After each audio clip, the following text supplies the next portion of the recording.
Floating away on a cloud of space and dreaming for two, dreaming of you.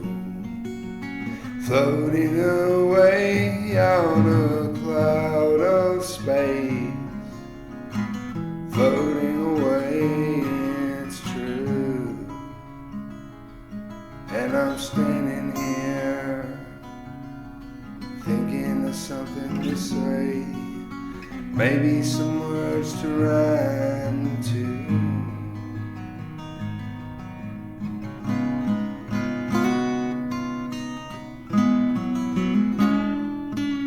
I've been searching for Americana in all the foregone places. I've been searching for Americana in all the sordid faces.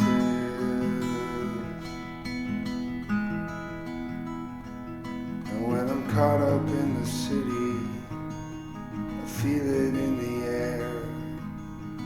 People walking by, they never seem to care.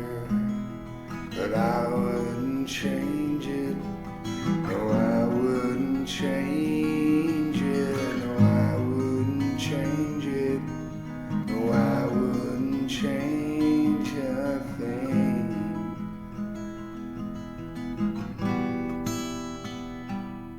I am searching for Americana, tracing the tracks. What is it really causing all these heart attacks? When I'm caught up in the ether, I feel it in the air. There's the feeling in the air that somebody out there cares, somebody there. Questions not where, for we are the music makers. We are the music makers. We are the music makers.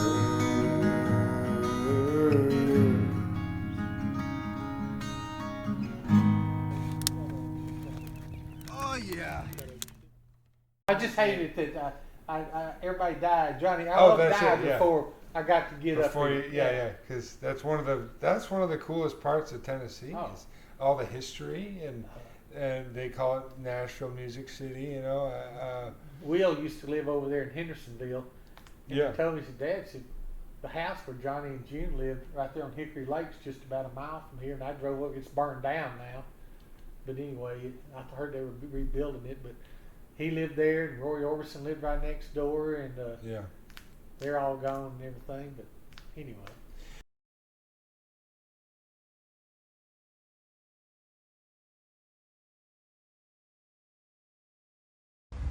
Did all that.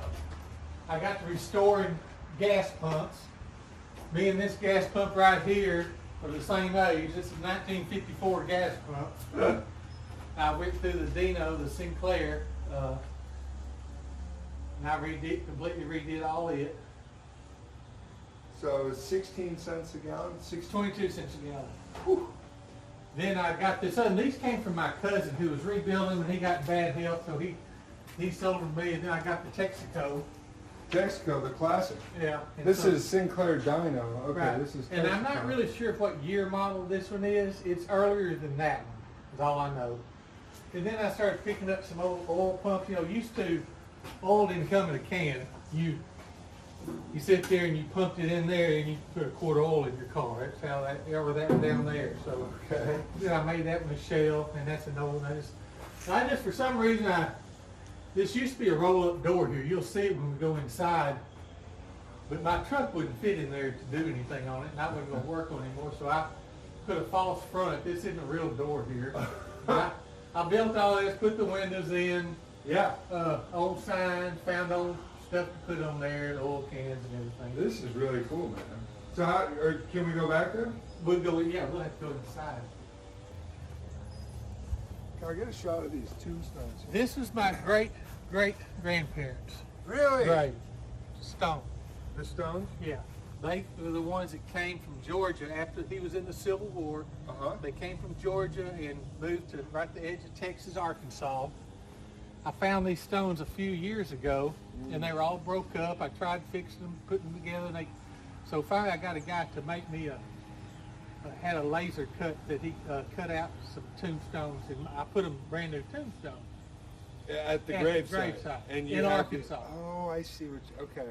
But the funny story is, me and my wife go out there to dig these up and put the other stones down. I'm walking across a graveyard with a pickaxe and a shovel. Yeah. And my wife. So I thought you were digging. There's two ladies out there in this cemetery, and I'm walking, and they're putting flags out. It's Veterans Day or something, and they're putting flags out. And I look, and they see me walking across there, and I said, "It's okay, ladies. My grandmother died last week. We accidentally buried her we didn't take her wedding ring off. And we got to get her wedding ring." And they looked at me for a while. We're over in Arkansas. Yeah. And this one lady goes, "Jimmy Holland, is that you?" And it was my high school coach's daughters that were out there. They recognized me. Anyway, I insulated it, built the walls up insulated, and I did the air conditioning work and all that. Did all that. Then I built all the benches, all the tables. And when I first built it, from here, all that right there was a train set. I had a huge train set. You can see here I kept some of my trains. Yeah. But it was my hometown. I had everything set up there, and but the grandkids, everybody said, "Well, how come your grandkids don't get to play with your train?" I said, "The only thing you do is turn it on and watch it go around in circles." And my one grandson, he plays drums, so I traded all the train set in and bought a set of drums. His dad plays keyboards and bass, and Yeah. they said, "Hey, can we bring the keyboard and all that stuff over here and put it out there because we don't have it?" So we left off the amps and stuff and recording. You got the tape deck. Got the tape deck. You and got the receiver. I'm And trying. you got the Yeah, turntable. I'm trying to get a better recording system. This is the greatest setup for me right Yeah. here. Let me close this door. Okay. Okay. Yeah, go ahead and cut. What does a successful musician look like to you?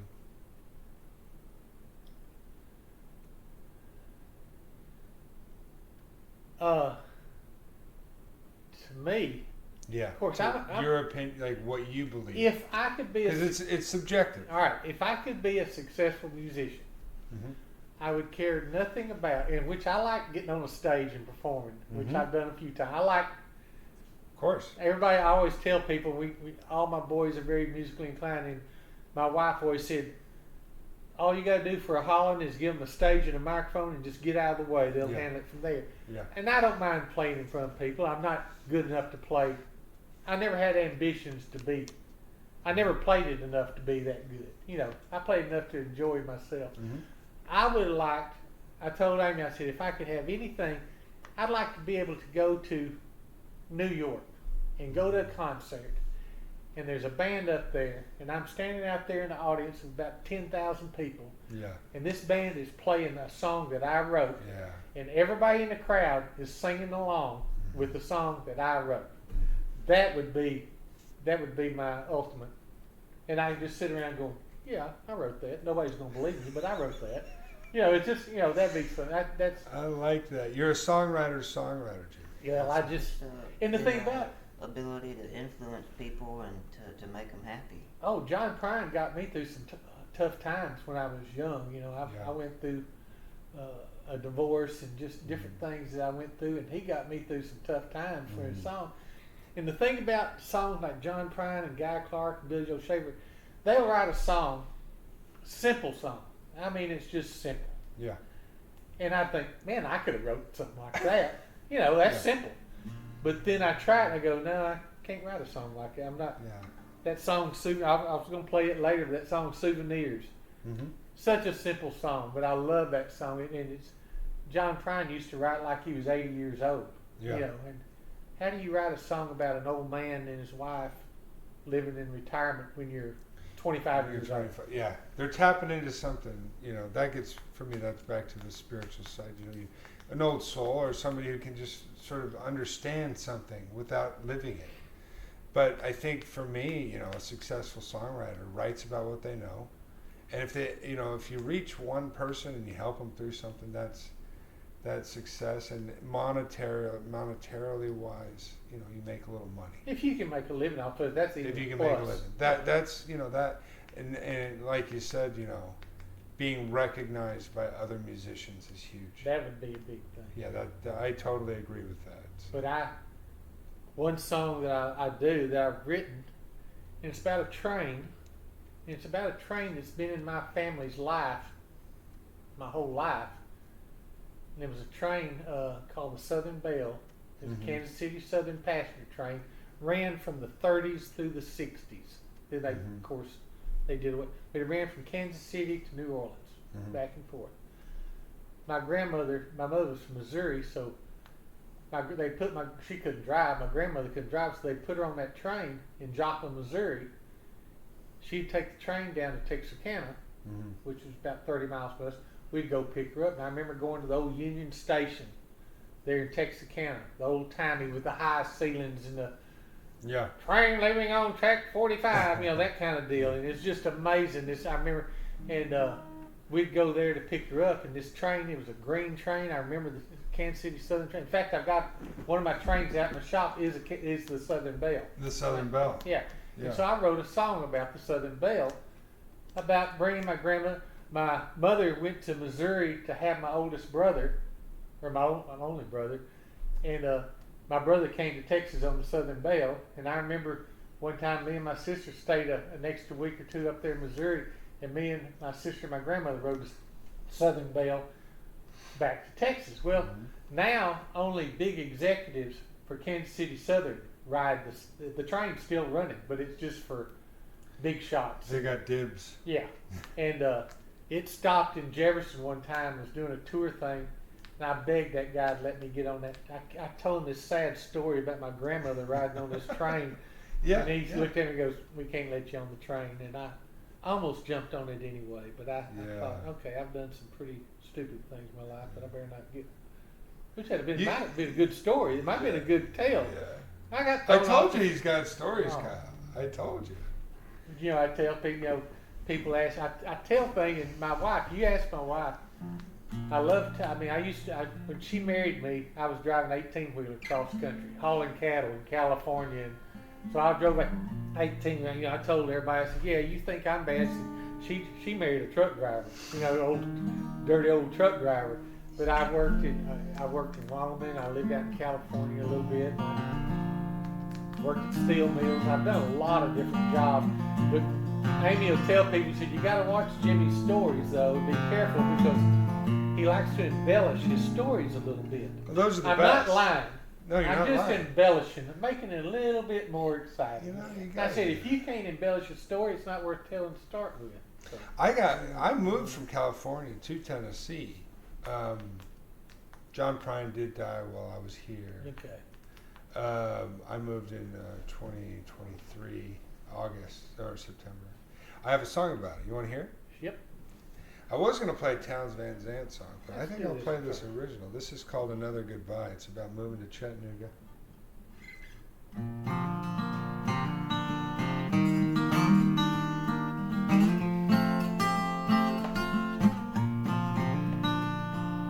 It embellishes a little bit. Got off the railroad station, sign said, "Welcome to Chattanooga." The weather is fine, the beer it flows like wine. And you should see it in the summertime, music on every corner, at the edge of each border and every stage. But I ran out of money, so I ran out of time, just trying to make it to the county line. Sometimes that's the way it goes, living in the States. Well, no matter where you go, there you shall be, with plenty of ghosts to keep you company. No matter how long the road, there will always be another goodbye.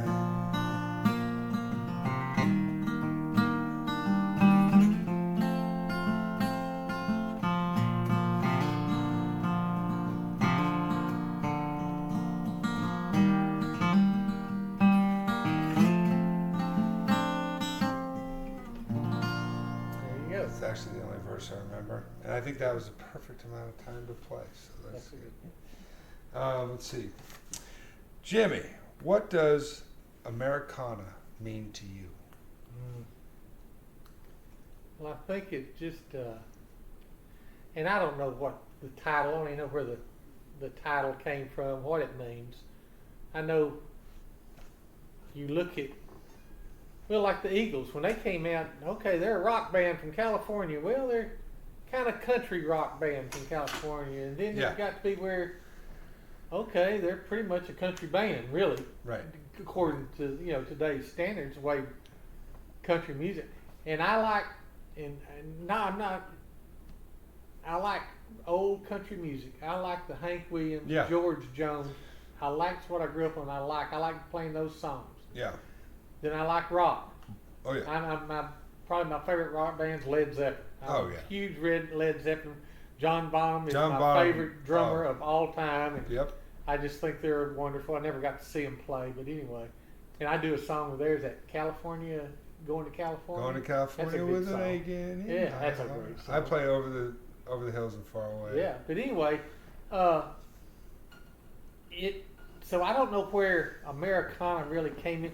To me, like John Prine is Americana. He 100%. And I mean, he talks about Donald and Lydia living up in an apartment in Chicago, or he talks about that song "Souvenirs." I love that's my favorite song he does about just we all got souvenirs and it's just golly. I could have wrote that song. I got souvenirs laying all over the house. How about the songs about the hypocrisy of some of the religious folk? I think it's something to do with a Christian bumper sticker or something, but they're flipping someone. I can't remember the story. Yeah. There's some good ones in there, and then I like that one. He's got so many great. You're right. That John Prine embodies Americana. That's what I think of Americana. Yeah. Of course, we like. We've got Amy likes some of the ladies that we've gone to hear. Brandy Carlisle. We've gone to hear her play here. Emmy Lou. Sierra Farrell. Yeah. And Emmy Lou, of course, I like everything they're doing at Gems on VHS. All those guys. A good friend of mine, he was Emmy Lou Harris's roadie. And I remember a buddy of mine called me up one Saturday morning. I was single, and he said, "Hey, Emmy Lou, Reagan called. Emmy Lou's playing up in Tulsa. You want to go?" And I go, "No, I don't want to go. It's got a hangover or something. I don't know." And I thought a minute. I go, "What else am I going to do today?" I call him back. I said, "Come on, pick me up." We drive to Tulsa that morning. We get to Tulsa that afternoon. I don't know where she. I said, "Where's she playing, Larry?" Larry goes, "I don't know." Why did you call? We're in Tulsa, Oklahoma. And so I started calling radio stations. Larry was one of the smartest people I ever knew. He was a math teacher in high school math, genius math. But practical, everyday, figuring out stuff. I said, "Let me get a phone book." And I ended up finding out where it was. We went there. Reagan got us in. We're backstage. And Emmy Lou, and the hot band, they do the show. We went backstage. That's when Roddy Crowd wanted a guitar pick. Yeah. But after the show was over, they did 2 shows. They went on down. They had an outdoor festival in Louisville, Texas, at a speedway or something there. We helped Reagan tear down all the equipment, load it all up in the truck. We drive that night. And by that time, it's about 3 or 4 o'clock in the morning. We pull over in a rest area somewhere in the edge of Texas. We sleep in the car in the rest area. Get up the next morning, drive down to this speedway. We go back, drive backstage, and Jimmy Buffett and Willie and Waylon and Emmy Lou, they're all there, and we're backstage with them. And I got some stories with Mickey Raphael, Willie's harmonica player, that I'll tell you once you turn the camera off. But so I got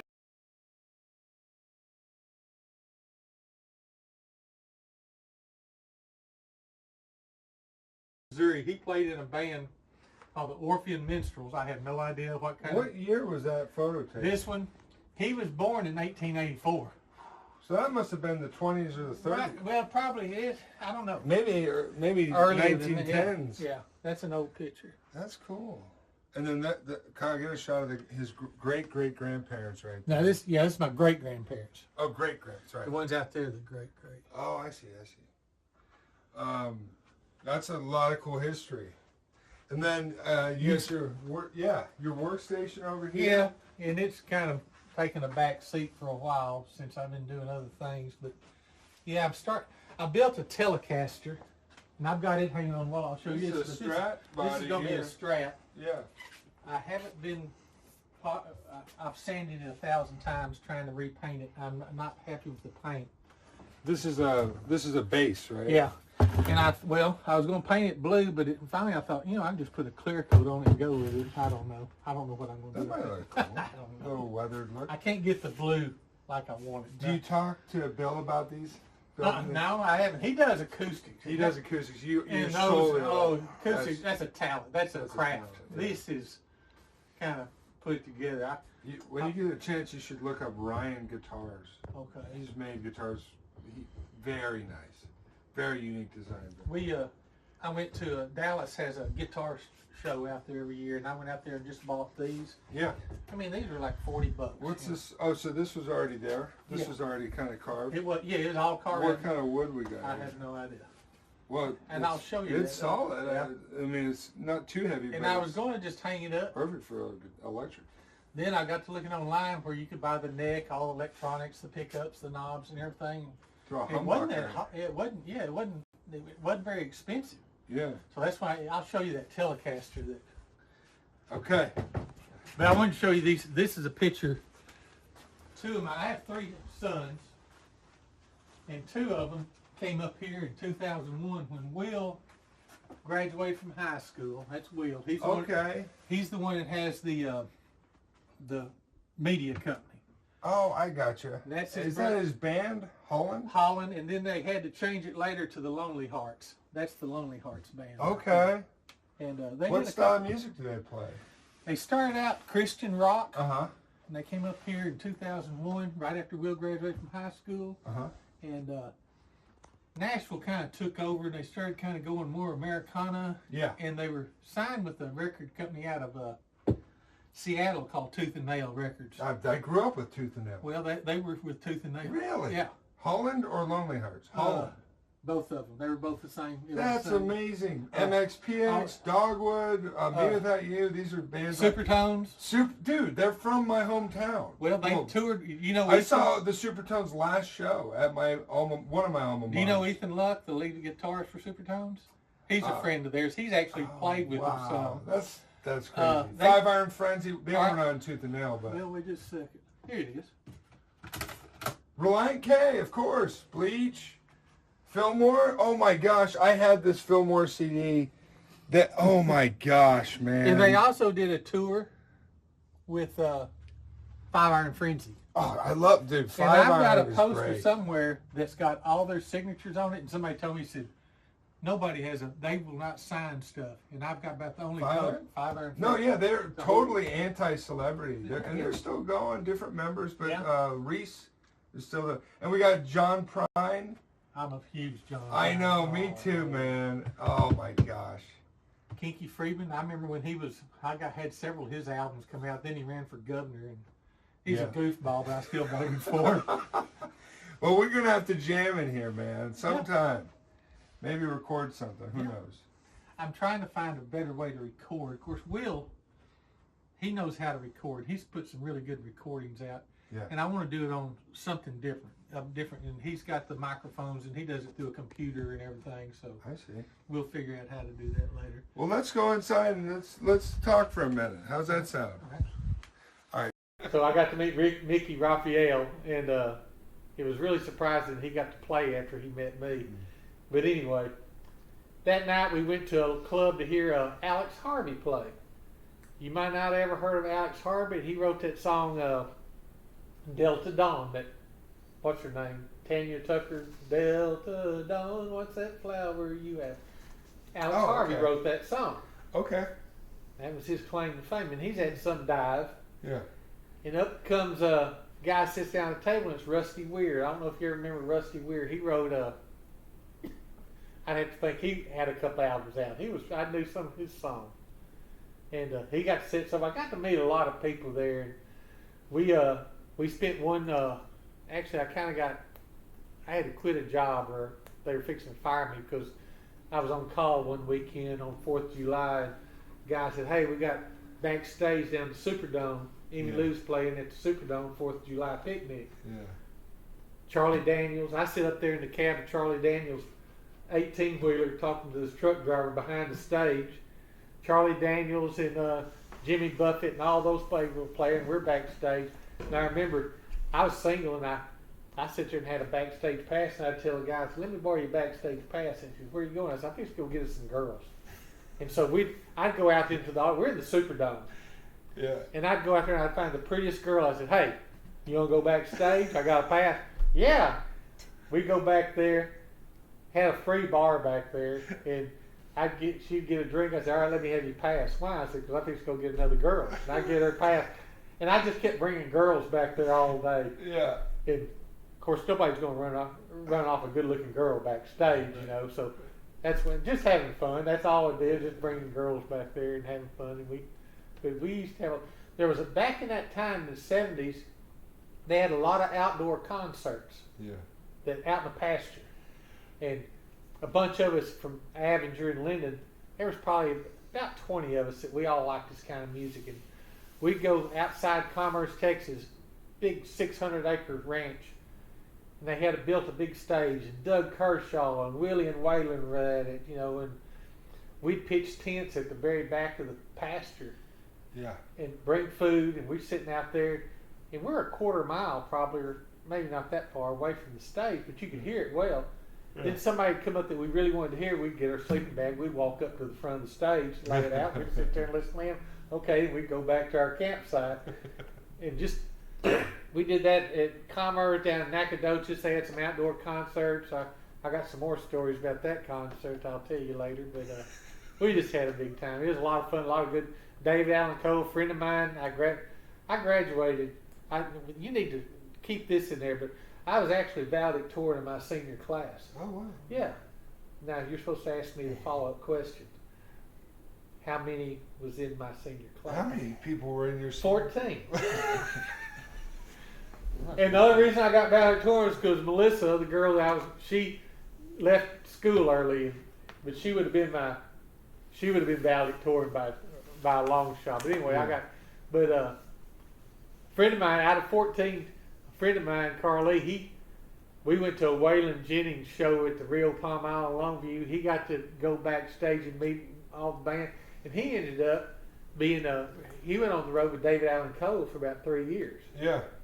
He said he had a lot of fun doing that. He was just a kid from Avenger, but then about halfway through that deal, I guess Cole, I don't know if he joined the Banditos or whatever, but he became a Bandito, and he ended up having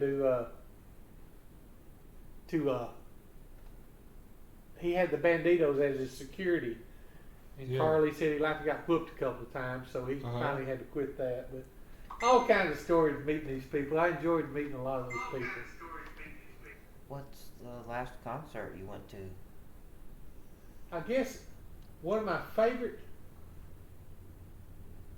since we've been up here, we've been to a couple of shows, several shows. Yeah. That's one thing that's bad about living in Nashville. You can't go to all the shows. No. I don't have enough money to do that. And every night there's somebody playing in Nashville. Yeah. But there was one guy back when I was still in high school, a friend of mine from California. He said he turned me on to a guitar player named Leo Kottke. I don't know if you've ever heard of him. 12-string guitar player. You need to YouTube Leo Kottke. He was my favorite all-time guitar acoustic. What's his last name? Kottke. Kottke. He's a real weird dude. He'll speak between. Weird is good. Leo. He's kind of strange, and he says the reason I'm so strange is I stayed a lot of time in my bedroom when I was growing up playing guitar. Yeah. He said I'm not very sociable. I don't know how to talk to people. And he sings some, and he's got an okay voice, but his guitar playing. But anyway, we got to see him at the City Winery. That was the last show. You were asking what's the last show I went to. Yeah. Went and saw Leo Kottke at that show. That's cool. I'm seeing a couple of my favorite artists that are modern in October. Alex G, who is one of my favorite artists. He's been going since 2012, but very prolific, very very unique. He's kind of in the indie world. He's opening for a gal named Phoebe Bridgers.